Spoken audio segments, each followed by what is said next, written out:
I was thinking about where my thoughts come from, because sometimes it looks like a thought appears in my head out of nowhere, like a box in the middle of the room as by magic. But where exactly this thought comes from, and why exactly some thoughts grip me more than other thoughts? Also, why I can't stop thinking about some things while ignoring utterly different things, though you can actually see the importance almost equal in those things, but for some reason something grips me more. And why this so? And what is this ability to think about my own thinking, to analyze my own thinking? Why are we intelligent in the first place? And what came first? Intelligence, and then I think self-awareness, because on some point we became intelligent by start using tools and start observing ourselves. And with this observation of ourselves, we develop self-awareness, consciousness, where we start understanding ourselves from a different perspective. And then we develop observer that is able to tell us something about us, not from position of biology, but from position of awareness. And what interested me is the consciousness itself, because consciousness is a fascinating subject. We still don't know why are we conscious, and it's really hard to prove if other people are conscious as well, since consciousness is incredibly subjective experience. I'm conscious, and therefore I assume that you are conscious as well. But it doesn't mean that you are, or it doesn't mean that I'm conscious. Maybe just an illusion, a game, a simulation, or many other things. But I hope I'm conscious, and I hope other people are conscious as well. And slowly we start delegating our intelligence to artificial intelligence. And that really bothers me. The more we delegate our intelligence to AI, the less we think. Intelligence helps us to think about the world, about us. It helps us to analyze our own selves. And I don't think we're able to preserve our consciousness, the self, without intelligence. And since we delegate our intelligence to artificial intelligence, eventually we're going to have less intelligence within us. And with less intelligence, we might abandon our consciousness. And with the consciousness, we will abandon the self, the observer. And if we do so, what exactly would we become? This argument, for example, that with the notion of time we discover notion of death, is for us only. Animals don't have notion of time. Therefore, animals don't have notion of death. Animals don't have future. They don't have past. They have certain memories, but most of their memories are different than ours, since we have language to be able to trap those memories. But what would happen to us if we delegate our intelligence to AI? Will eventually we delegate our consciousness as well? And also, what bothers me is people who wanna develop longevity through artificial intelligence. People who wanna live long life, treating death as death is some sort of disease. Although we still don't know why we die. There's a reason for us to die. And I don't mind to live long life, but to treat death as a disease, it's kinda strange way. But people who propagate longevity, they wanna AI help us to live as long as possible, almost forever. The problem with this, are we going to lose consciousness? Are we going to lose the self the more we live? We delegate our intelligence to artificial intelligence. And one of the ways artificial intelligence can fix that is make us less conscious, to make us more animal-like.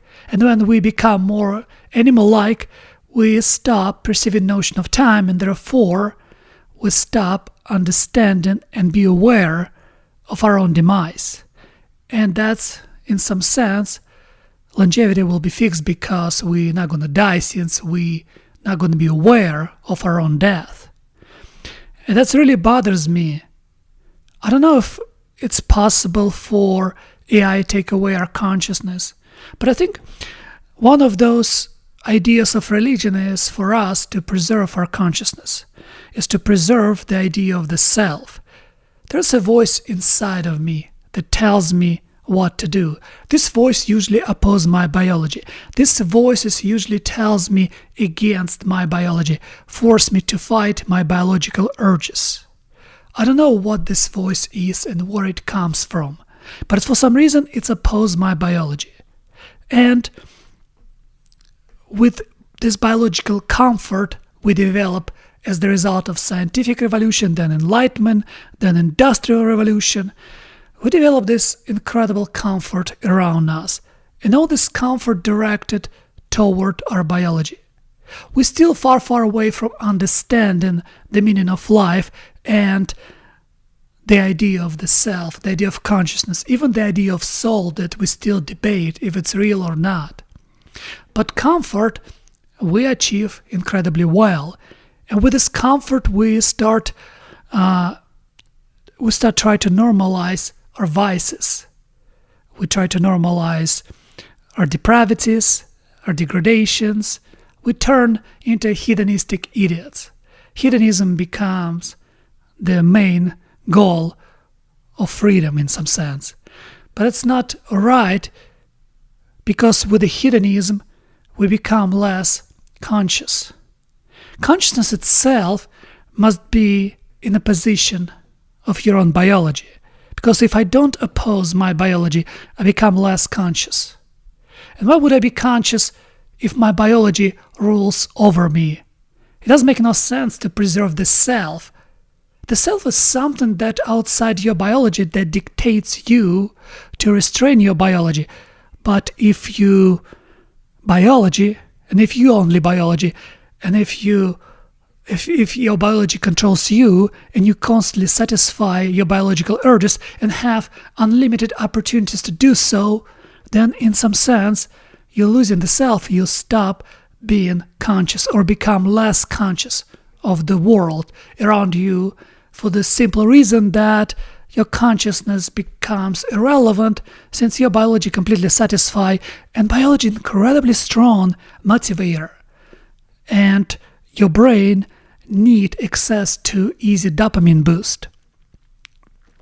And what I'm trying to say is artificial intelligence can be really dangerous, but not as artificial intelligence itself, but because we don't have guardrails. We all talk about AI danger, but we don't talk about us, why we want to abandon the self and we want to absolutely focus on our comfort. This idea of abundance, that somehow AI will give us everything and we're going to live happy because we don't need anything. But where we discover the meaning itself, seems like people who propagate abundance, AI abundance, never read Dostoevsky's books or never study philosophy. Our meaning often lies in our struggle, in our ability to overcome tragedies. It's not like if I have everything, maybe that's the hell. Think about it for a second. With abundance, with everything you ever wish for, and suddenly you have it, and you become less conscious, but conscious enough to understand that you have no meaning and you will never going to die. I think that's a real hell. If you look, for example, at evolution of pornography, now imagine artificial intelligence will start producing pornography pretty soon, and it will tap into your brain and would be absolutely in charge of your biology, because sex drive is the main drive for man. And we will be absolutely at the mercy of AI. And I'm not even talking about sex bots, because sex bots, they can see and predict your expression before you become self-aware of those facial expressions. They can predict you and they can imitate everything, and in the end they will hijack your sex drive. And what's the point to look for meaning, to look and fight for something good, if you have everything you need, your biology need? And since this conscious observer, this observer within you, the self, would rebel against it, the best thing, and we're already doing it right now, is to over-medicate it, put on medication. It's just depression. But depression, in most cases, not at all, but in most cases, it's the response on the environment that doesn't satisfy your inner self. We trap ourselves inside comfortable prison, and then we're surprised, why are we so depressed? That's why we're depressed, because we don't want to be trapped. Prison is still prison, even with comfort. And that's how we build our life.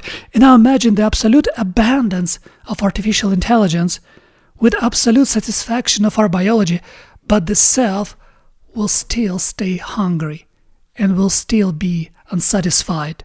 And what are we going to do with the self? What are we going to do with the consciousness? And the only thing I see is for us first to become less intelligent, since we delegate intelligence to AI, and then become less conscious, since we don't need consciousness then. What's the point to have consciousness, just for suffering? We already see our consciousness, our observer, who tell us that we live in somehow wrong, is some sort of a disease that we try to medicate. But in the future, why do we need to be conscious? The whole idea of being a human is to unite your observer, yourself, with your body. And it's only possible when we live in harmony with ourselves. And religion, in some sense, helps us to live with this harmony.